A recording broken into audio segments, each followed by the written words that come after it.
ignition. We have all systems go. T-minus 7, 6, 5. Main engine start. 3, 2, 1. Ignition. What happens when millions of pounds of rocket fuel ignite right underneath you? How does it feel to be pressed into your seat by the massive acceleration into orbit?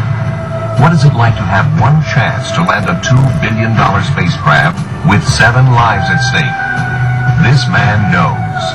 Rick Searfoss, Air Force test pilot, recipient of the Distinguished Flying Cross, astronaut. Let's give a big safe welcome to Colonel Rick Searfoss.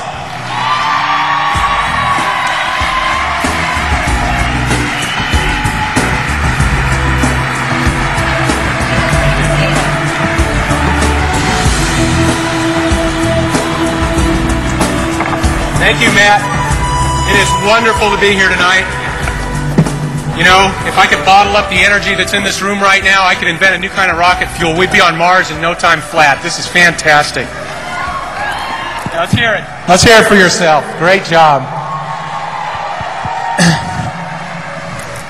You know, I'm here to convince you that what you have done is not only on par with the NCAA championships or great sporting athletic endeavors, but it's very similar to what we go through in preparing to send humans into space. Very difficult, complex, and challenging endeavor. Who is to say what is impossible? For the dreams of yesterday are the hopes of today and the realities of tomorrow. Pretty visionary words, words that you might hear from a dreamer. But they weren't just words from a dreamer, they were also words from a doer. This man right here, Dr. Robert L. Goddard. Now, he was the father of the liquid-fueled rocket engine. One of his devices is standing right next to him there. A far cry from what just 40 years later would power us to the moon. The great-grandchildren of this liquid-fueled rocket engine here were the F-1 engines, each of which produced 1.5 million pounds of thrust. 5 of them clustered together on the first stage of the Saturn rockets sent human beings to the moon. Just 40 years after this happened. Because of, in large part, because of his vision in developing the technology and following his dream and making it realities. Difficult things to do.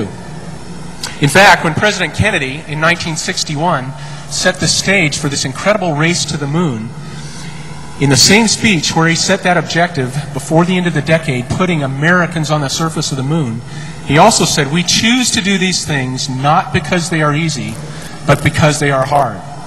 Now, I would submit to you that all of you are choosers of the hard.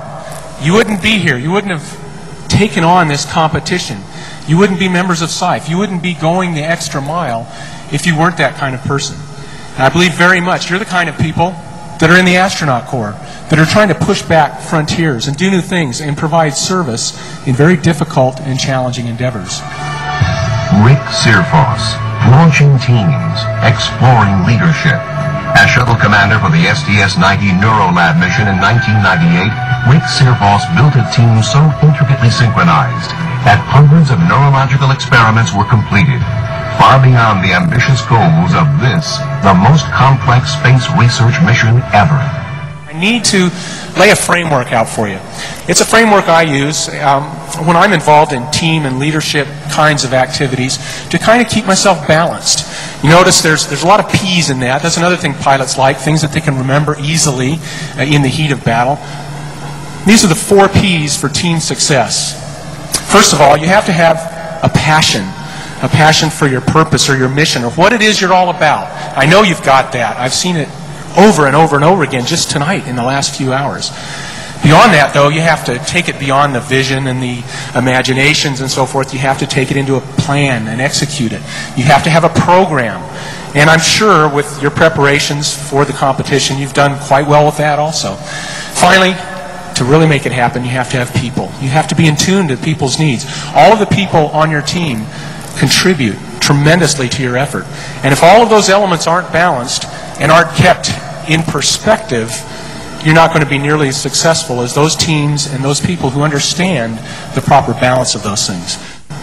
98% effort is not good enough. This is an external fuel tank. It weighs about 65,000 pounds. It's empty, filled up with about 400,000 or 500,000 pounds of liquid hydrogen, liquid oxygen to fuel the space shuttle. You know, when we go to orbit, it almost makes it there with us. It gets to 98% of the speed. Out of 17,500 miles per hour to be in orbit, it's just lacking a couple hundred miles an hour. Now, it's designed as part of the system to do that. We drop it off, it tumbles end over end, eventually hits the atmosphere, and after being punched off the orbiter over the Atlantic, ends up in the Indian Ocean someplace, the parts of it that survive re-entry. But as a metaphor for us, I think it's fantastic. 98% doesn't hack it. It's got to be 100% effort. If you get that extra couple hundred miles per hour, if the external tank did, it would be able to stay in orbit with the orbiter. And I think that's a great model for us. Never rest on your laurels. Never be satisfied with an A, but go for the A+.